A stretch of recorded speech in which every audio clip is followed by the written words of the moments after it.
because I was going to kill him. My son stepped in front of me and saved his life. He just looked at me and said, "Sir," and he shook his head and said, "No." And I just put the knife down.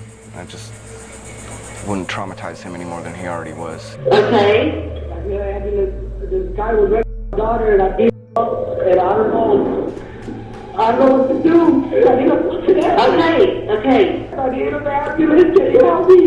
During the course of him trying to rescue his daughter, he struck the individual several times, and the individual ended up dying. He had a remorse that the individual had died. I mean, it wasn't his intent. He was just protecting his daughter and doing what he thought he had to do to protect his daughter. Everyone knows that it is a father's job to protect and care for their children and keep them away from evil. But what happens when evil hides behind people they thought they could trust, but take advantage of those who are the most vulnerable? It's hard to imagine the rage any father would feel to learn that their child has been harmed by a predator. In some cases, they may even be tempted to take matters into their own hands. The following stories tell the tale of dads who got revenge on their child's predators. Gary Plausch of Baton Rouge, Louisiana, became famous for doing something he probably never would have imagined if he didn't find out that his beloved son Jody was taken advantage of by someone close to him. During 1983 and 1984, 11-year-old Jody was taking karate instructions with a private instructor named Jeffrey Dowkett, who was 25 years old. Gary had no reason to think that Jody wasn't safe when he went to karate practice. While he had no way of knowing it at the time, Jeffrey had been horrifically assaulting his son for at least a year.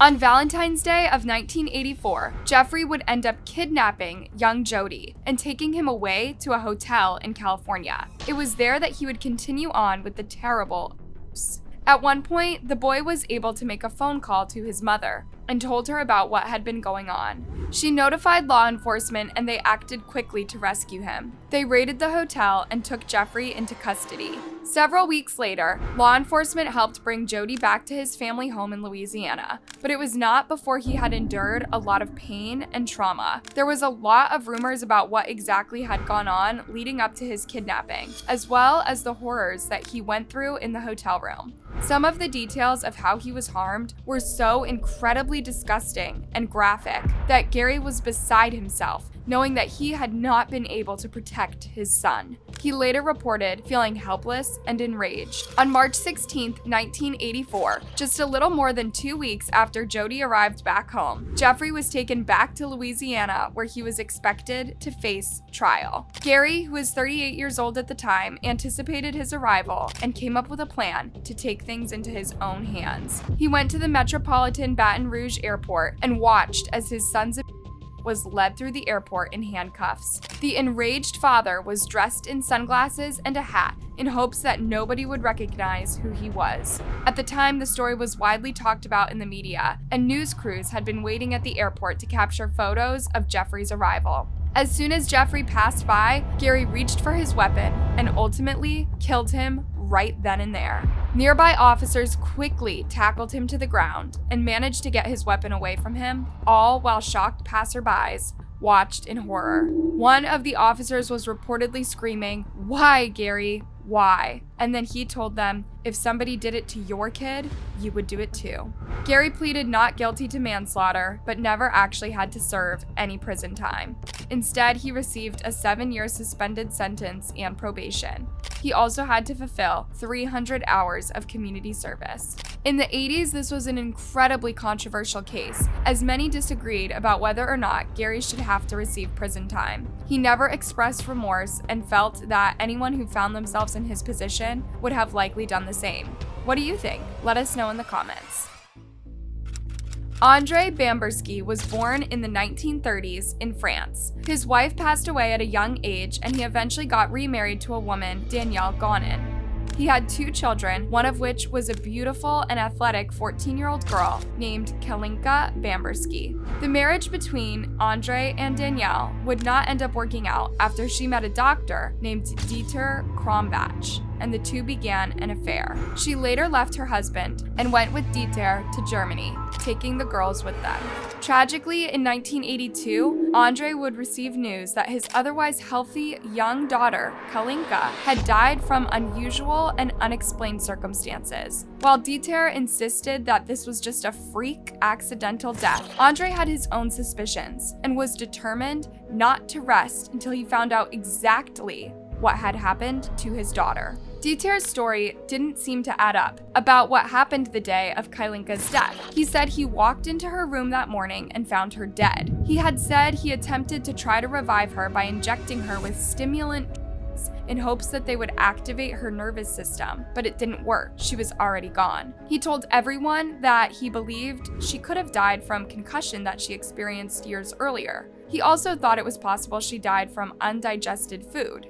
Andre waited anxiously for the results of his daughter's autopsy. At first, the report didn't seem to find much. She wasn't bruised, and the only markings were from the injections that Dieter had given her. But then came a startling detail. There was evidence that her private area was torn and wounded. When Andre heard this, he became convinced that Dieter had taken advantage of his daughter and then killed her to keep her from telling law enforcement what he did. Despite Andre's suspicions and the clear evidence that something terrible had clearly happened to this young girl, Kalinka's death was ruled to be from natural causes and the case was closed.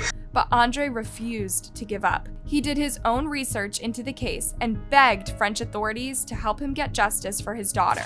Because Kalinka was a French citizen, despite being in Germany at the time of her death, Andre was able to have her body exhumed. Her body was studied further, and French law enforcement finally had enough to charge Dieter with violence that led to death. He was sentenced to 15 years. Sadly, justice wouldn't end up being that simple. Germany refused to extradite Dieter, which basically meant that he got to continue living his life as a free man, just like he had been.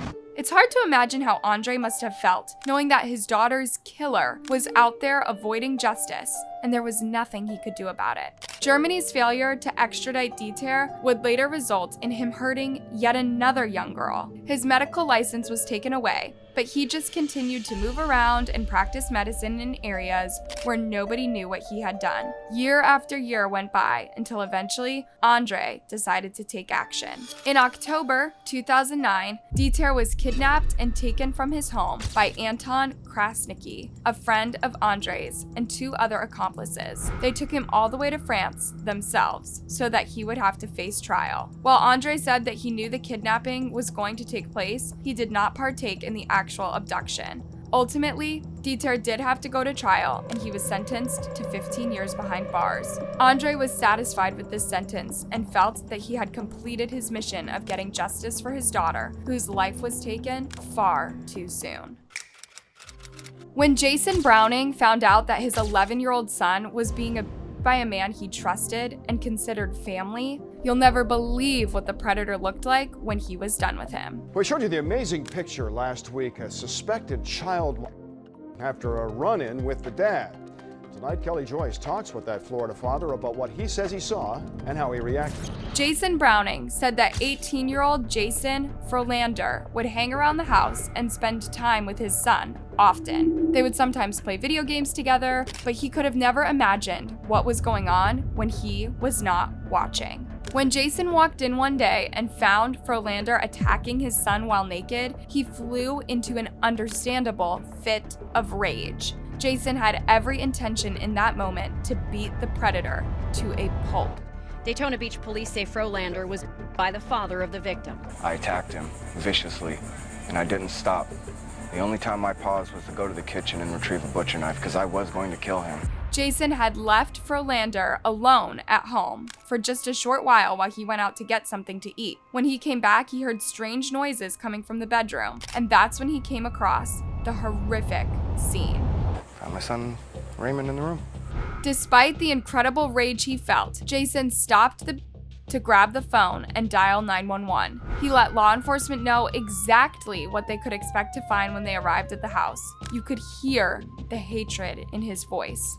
By the time the law enforcement arrived at the scene, Frolander was unconscious and to a bloody pulp. Take a look at what he looked like before the and what he looked like after. He was practically unrecognizable. He had 2 black eyes, a swollen jaw. His lips were twice the size of what they once were. There were bruises along his head and neck. Clearly, he had gotten what he deserved and had chosen the wrong family to mess with. Police say Jason won't face any charges for the beat because he was protecting his child as a crime was being committed. Police also say Frolander admitted to this battery. Normally, we would not show the face of a father whose son had been attacked, but this father wanted to show his face and let you know he thinks his son is a hero. Jason says that if his son hadn't stepped in and stopped him, Frolander would likely be dead right now. Because I was going to kill him. My son stepped in front of me and saved his life. He just looked at me and said, "Sir," and he shook his head and no. And I just put the knife down. I just wouldn't traumatize him any more than he already was. There will be a lot of healing for Jason and his son to come in the future. But he wants people to know that it's important to talk about this story and those like it. Nobody likes to think that this is something that could ever happen to the people that they love. But the truth is, you just never know. Predators come in all shapes and sizes. In fact, he too was victimized as a child. But knowing his son experienced the trauma was far more painful for him. Tragically, this was not the first time Frolander hurt this child. The abuse was said to have been occurring since he was only 8 years old. Frolander pleaded no contest to his crimes and was sentenced to spend 25 years behind bars. He reportedly showed no emotion while in court. The victim's father, grandmother, and several other family members appeared in the courtroom but did not testify. Jason later said his son is a tough kid who will get through this in time. This next story takes place on a remote ranch in Lavaca County, Texas. A 23-year-old dad, who was not identified by the news due to having been cleared of all charges, witnessed the unthinkable.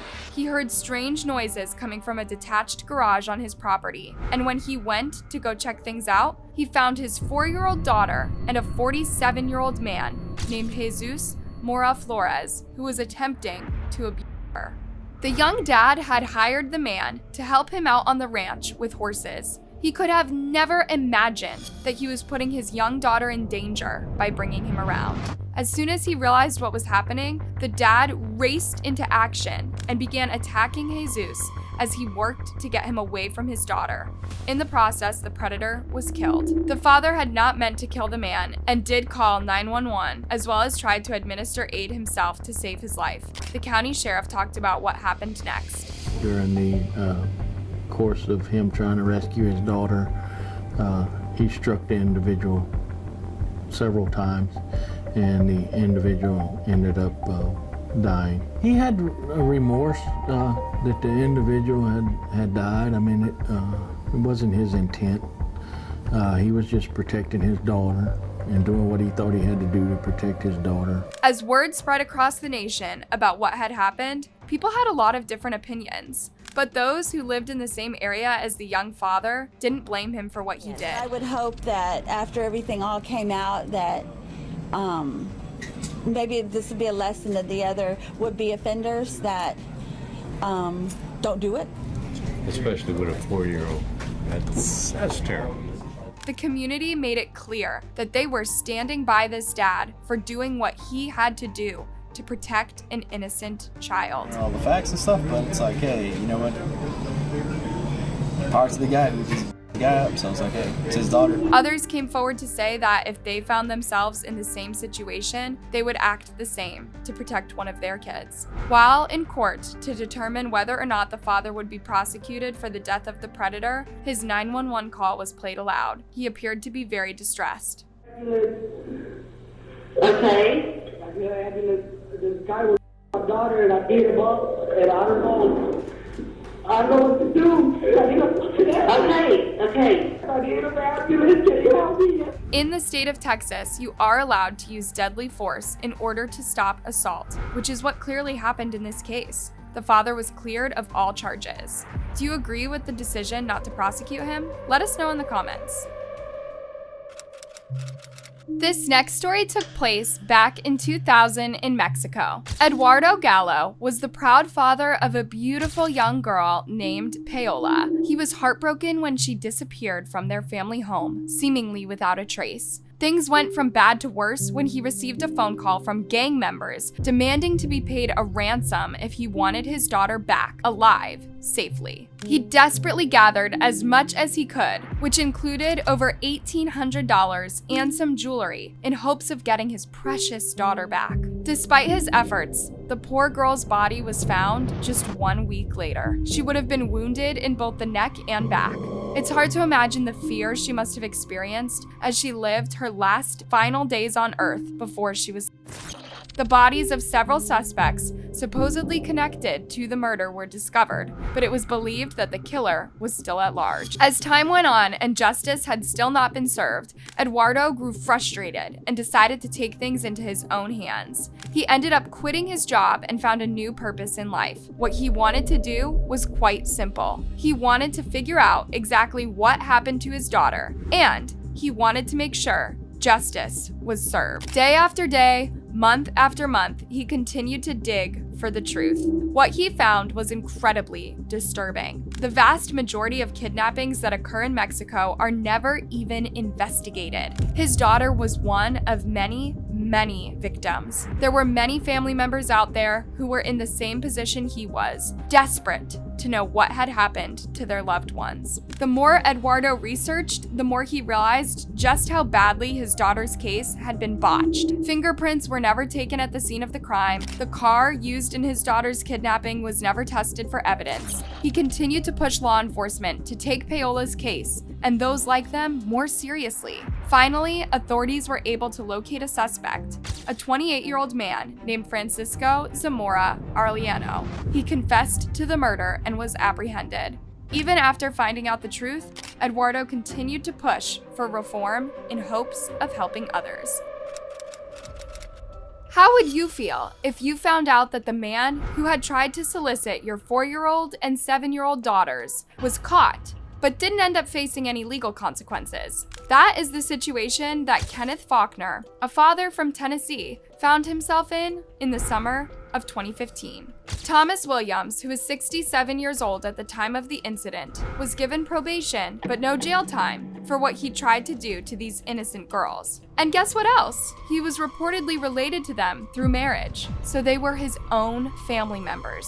When Kenneth first suspected that something dark could be going on with Thomas, he called the authorities right away. Thomas was arrested and made bond the same day. When Kenneth learned that the man would not have to pay for what he did, he grew enraged and went to his house. He knocked on the door and demanded that he tell him exactly what he had done to his daughters.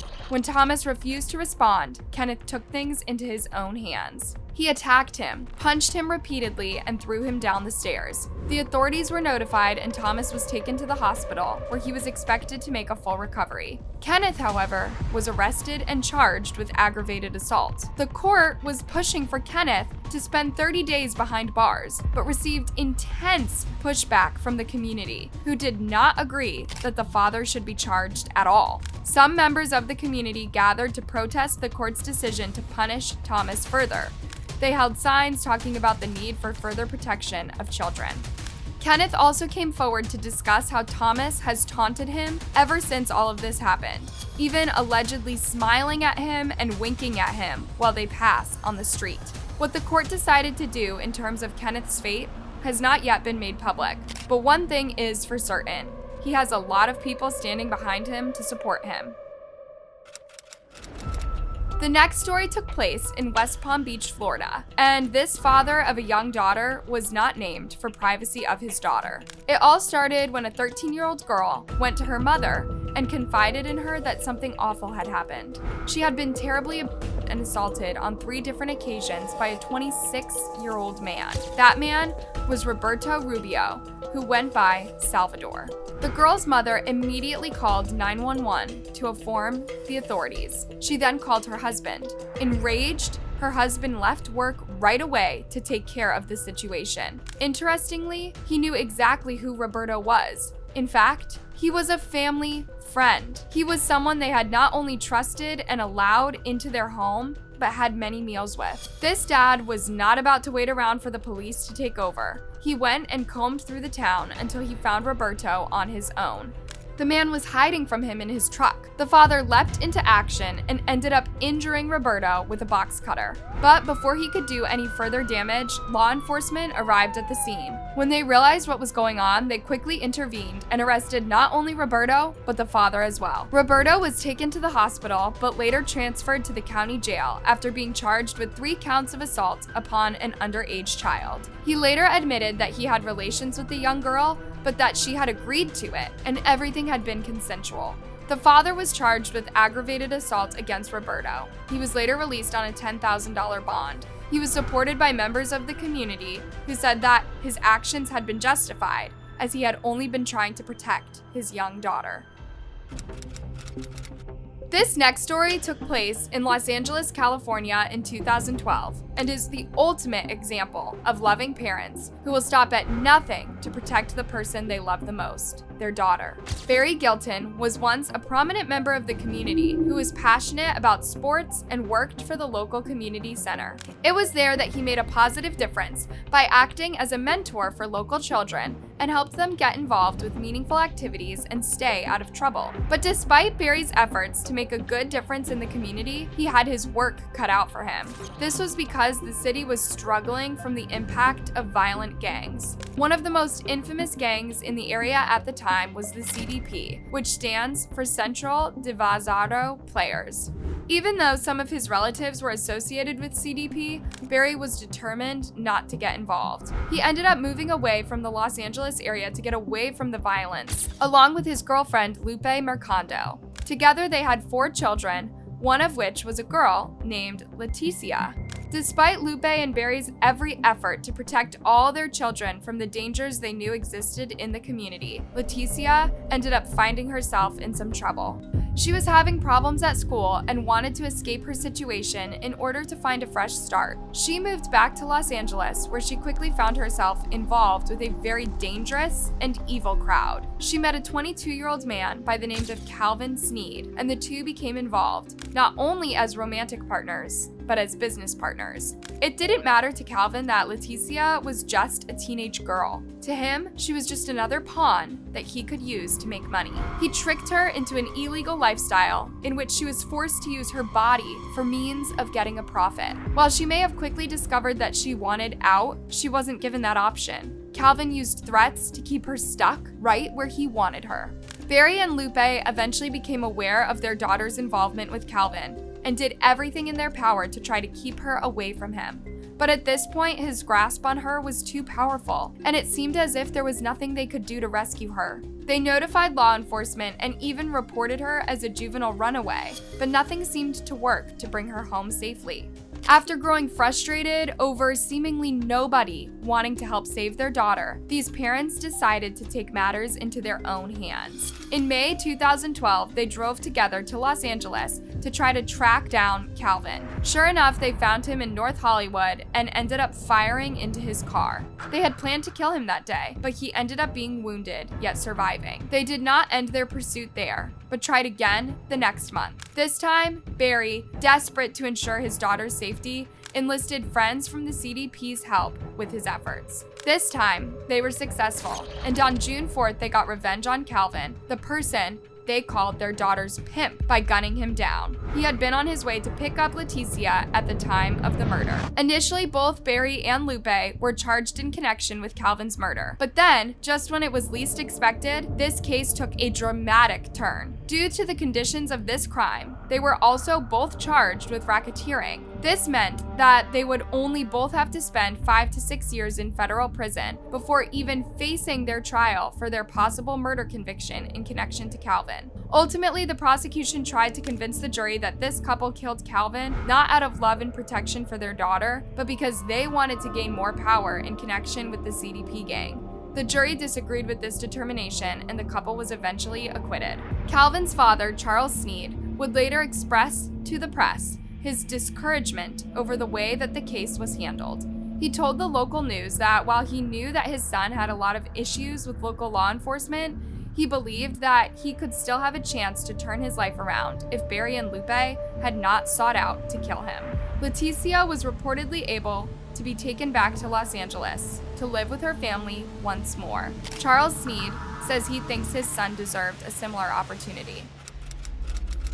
This next story takes place in the Bathinda district of India. Much like the other fathers we've looked into this video so far, Paramjit Singh witnessed his worst nightmare when he was informed that a man named Parminder Singh, one of his own relatives, harmed one of his own children.